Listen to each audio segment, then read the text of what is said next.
I got so much motherfucking design on right now. Break it down, bring it back, make it clap. I got 3 old thoughts, new block, where that day. Bitches on my line, and you know they come straight. Hold up, what it not, 45, scope it cash like whoa. How you fucking with these hoes up? Baik, assalamualaikum Mbak. Waalaikumsalam. Sebelumnya, perkenalkan di sini saya Bidan Melsa, salah satu mahasiswa kesehatan dari Stikes Yarsi Mataram. Di sini saya akan melakukan penyuluhan mengenai kekurangan energi kronik pada remaja. Sebelumnya dengan Mbak siapa Mbak?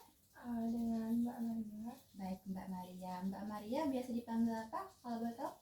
Maria. Mbak Maria. Baik Mbak Maria, di sini kan saya akan memberikan penyuluhan mengenai kekurangan energi kronik atau yang disingkat sebagai KEK kan Mbak. Jadi dalam sesi penyuluhan di sini ada beberapa sesi. Yang pertama, saya akan menyampaikan materi mengenai kekurangan energi kronik pada remaja.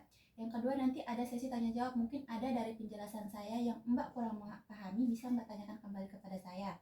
Nanti di sesi ketiga, saya akan mengevaluasi kembali apakah Mbak sudah benar-benar mengerti dan sejauh mana pengertian Mbak mengenai penyuluhan yang akan saya berikan. Dan yang terakhir nanti akan ada evaluasi yang akan saya berikan secara lebih singkat kepada Mbak. Seperti itu. Apakah Mbak bersedia? Ya, bersedia. Baik Mbak, sebelumnya di sini ada leaflet tentang kekurangan energi kronik yang bisa Mbak baca Mbak ya, sambil saya akan menjelaskan. Baik Mbak, apakah Mbak pernah mendengar sih apa itu KEK? Pernah dengar sih, tapi kurang paham. Oh baik Mbak, di sini saya akan menjelaskan pengertian dari KEK itu sendiri. Pertama, jadi KEK ini adalah kondisi keadaan di mana tubuh kita ini mengalami malnutrisi. Nah, malnutrisi di sini diartikan sebagai kekurangan dari nutrisi dalam tubuh sendiri. Nah, biasanya KEK ini terjadi umumnya pada wanita, terutama pada wanita usia subur. Nah, usia subur ini dimulai dari wanita usia 15 hingga 45 tahun, Mbak. Nah, untuk gejala umum pada KEK ini sendiri yang bisa kita temui itu seperti mungkin lingkar lengan atas atau lila sebelah sininya itu kurang dari 23,5 cm. Itu bisa dikatakan salah satu gejala atau yang bisa kita lihat atau bisa kita sadari pertama. Setelah itu mungkin rasa lelah yang berlebihan. Nah, rasa lelah yang berlebihan di sini mungkin Mbak melakukan aktivitas yang tidak seberapa, tapi rasa lelahnya nih sangat-sangat lelah gitu.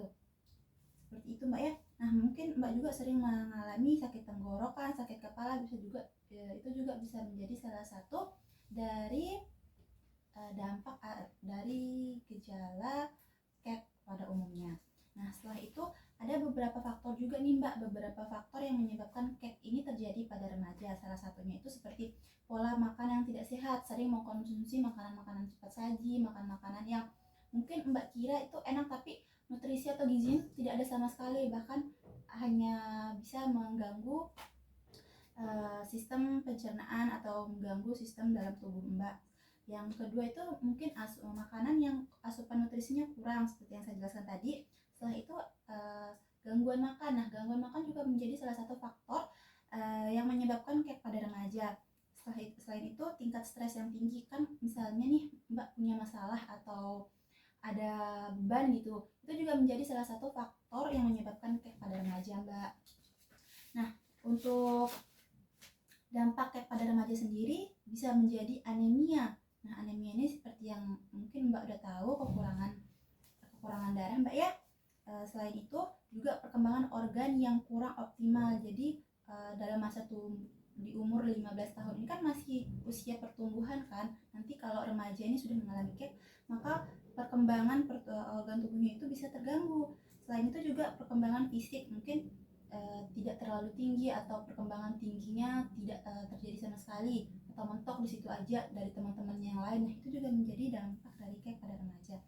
Nah, ada juga nih Mbak remaja, misalnya remaja yang mengalami KEK hingga dia menikah. Nah, nanti kalau dia udah menikah terus punya anak, ini juga bisa menjadi salah satu dampak buruk pada kehamilannya. Nanti kehamilan itu bisa terjadi kayak keguguran, kayak janinnya lahir tapi meninggal, berat badan lahirnya rendah, kematian neonatal atau kematian anak baru lahir atau anak yang masih baru-baru dilahirkan. Seperti itu Mbak. Untuk mengetahui apakah remaja ini KEK apa enggak, seperti yang saya katakan di awal tadi, kita bisa mengukur dengan lingkar lengan atasnya. Nah, pengukuran lingkar lengan atas ini bisa kita lakukan di posyandu atau lebih efektifnya lagi kita lakukan di tenaga kesehatan atau puskesmas terdekat, Mbak. Seperti itu, Mbak. Apakah sampai sini Mbak paham? Paham. Apakah ada pertanyaan, Mbak? Boleh nanya? Iya, Mbak. Baik, pertanyaannya di sini tuh, apakah kondisi kek bisa mempersulit wanita untuk hamil? Nah, baik, pertanyaan yang bagus sekali ya, Mbak. Jadi saya akan menjawab di sini dari pertanyaan Mbak. Jawabannya iya. Kenapa kek ini menjadi mempersulit apa tadi, Mbak? Mempersulit wanita untuk hamil? Iya. Jawabannya iya, karena kekurangan energi kronik atau kek ini dapat mengurangi hormon pada saat menstruasi. Bisa jadi gangguan pada menstruasi seperti mungkin nanti sel telurnya tidak terlalu berkembang. Selain itu juga mengganggu keseimbangan hormon pada saat menstruasi dan mengurangi produksi sel telur. Nah, ini kan bisa sangat mengganggu pada wanita ya, Mbak. Jadi tapi walaupun dia kek, tidak menutup kemungkinan dia tetap bisa hamil, tapi agak kecil kemungkinannya untuk hamil. Seperti itu, Mbak. Apakah ada pertanyaan lain, Mbak? Nggak ada. Baik, Mbak Maria. Mbak Maria, saya di sini akan evaluasi, Mbak ya, sejauh mana pemahaman Mbak. Jadi dari penyuluhan saya tadi, bisa Mbak ulangi pemahaman Mbak tentang kek ini seperti apa? Jadi yang dapat saya tangkap itu, kek itu kan merupakan kekurangan energi kronis, di mana salah satu faktornya yaitu makan makanan yang cepat saji, pola makan yang tidak teratur. Kek ini juga bisa menyebabkan terjadinya pada janin pada saat hamil nanti, maksudnya gitu, Mbak.